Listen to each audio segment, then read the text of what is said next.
Bells are made to get our attention, whether it's to get us up in the morning or get us in tune with the holidays. For the ensemble known as the Back Bay Ringers, bells are also instruments that can be enjoyed and explored musically. This will happen again in a series of concerts, with proceeds going to the group Stop Handgun Violence. To tell us about the Advanced Community Handbell Ensemble and the performances is its executive director, Cade Murray. Thank you very much for being with us, Cade. Thanks very much for having me. First of all, explain that term. This is Advanced Handbell Ensemble. What does that mean exactly? Handbells are usually associated with churches, so most people's experience with handbells is to go to a church and they'll see people standing up front and playing them. It's usually choir members or just people in the congregation that are interested in playing. But we're actually an auditioned, non-church affiliated group. Everyone in the group is otherwise, a musician playing another instrument or singing or teaching music. And so we try to take what's a unusual instrument and raise the bar of musical performance up a notch from what you would see in a typical church. Well, your organization's been around something like 15 years, but you have an antecedent in Boston, somebody who came back from England. Yes. Tell us Sounds that like story. you know about it. Yeah. Margaret Shercliffe actually picked up a set of handbells in England and brought them back to Boston. Handbells were originally just a practice instrument for church bells. So, if you want to practice the church bells, you don't want to wake up the whole town with something that sounds terrible while you're learning to play.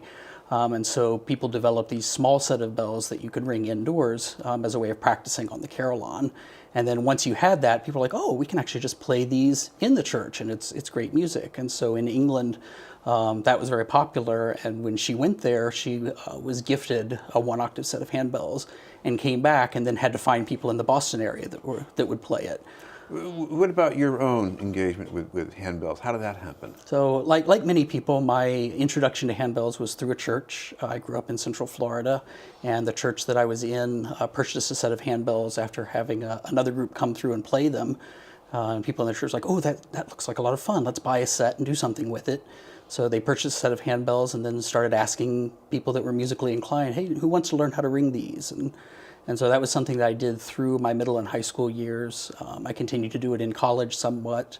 And then when I moved out to California, I looked for groups there to play with. And so it was always something that, it was a way of being involved with music, but also being involved with the local community. And it's a really fun instrument that's kind of unlike anything else out there.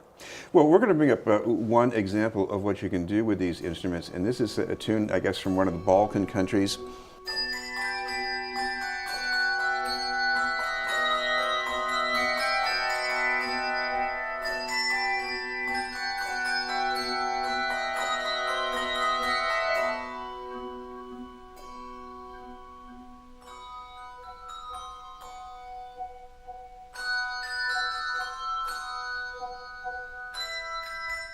Okay, tell us a little bit about the tune you're playing in that song there. So it's a traditional song, a traditional tune from Macedonia. The piece itself was taking that traditional tune and writing it for the handbells. One of the things that's particularly interesting about it is that it's actually in 7/8 time. So it's a mixed meter. People are used to 3/4, 2/4, 4/4, but this actually has 7 beats. And it's kind of what gives it that slightly lilting, slightly off-kilter rhythm to it that you don't hear as much in Western music. Sometimes you hear it in jazz music, but it's really fun to play, although it does throw people off at first. You make it sound easy. I mean, I tried playing something in 7/8 from Bulgaria. I was going crazy. I mean, how do you get people with all these handbells to do it the right way? It takes lots of practice, hours of practice every week. And it does help that the people in our group are musicians in general. Most people play some other instrument or teach music or otherwise involved in music.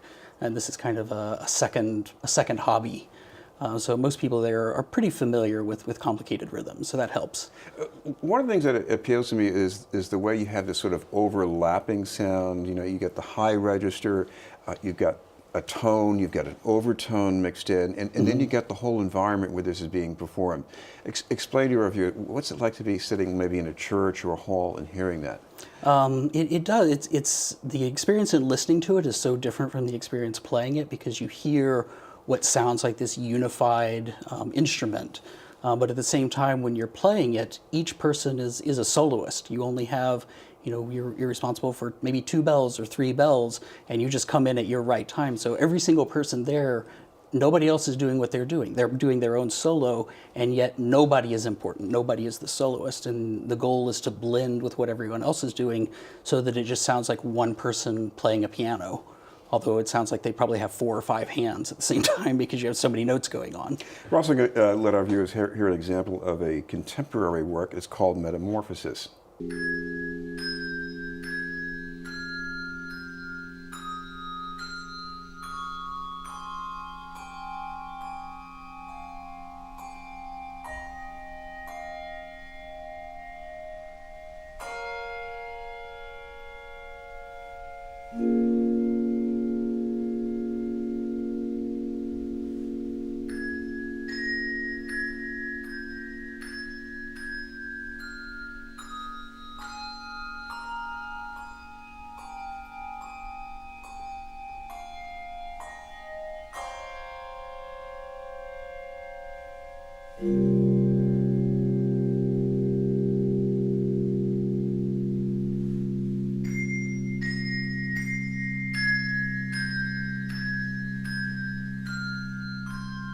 Okay, first of all, explain what's going on here. I see the handbells, but I also see something else that people are using at the same time. What's going on there?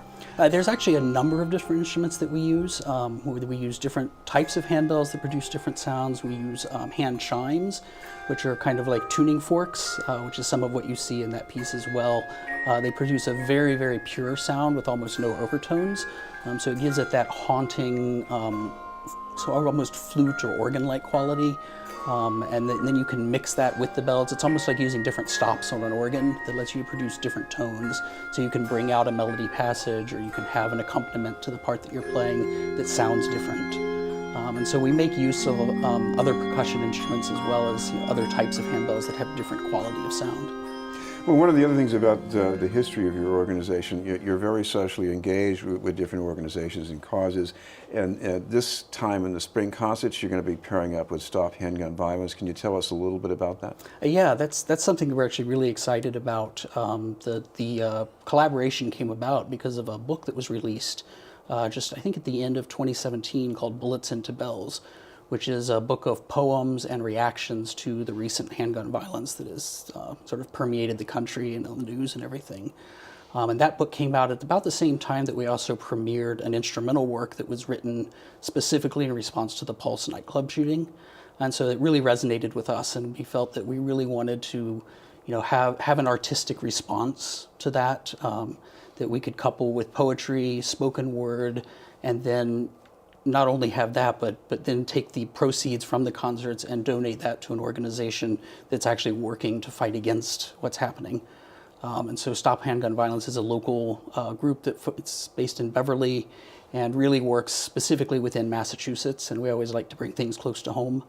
But there's definitely a very strong sort of social service complement to Back Bay Ringers, and we always look for ways that we can support important work in the community.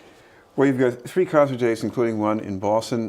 Could you tell us a little bit about that, at least how to find more details online? Yeah, certainly the best way is to go to our website, which is backbayringers.org. There we have listed all of our concerts in Cambridge, Wellesley, and in Boston, and we'll be performing those in the first part of June. So if you're interested in coming, we'd love to have you. Thank you very much for being with us. Thanks so much for having me. Cade Murray from the Back Bay Ringers. Up ahead, school sports with Pat Flaherty. But first, this message.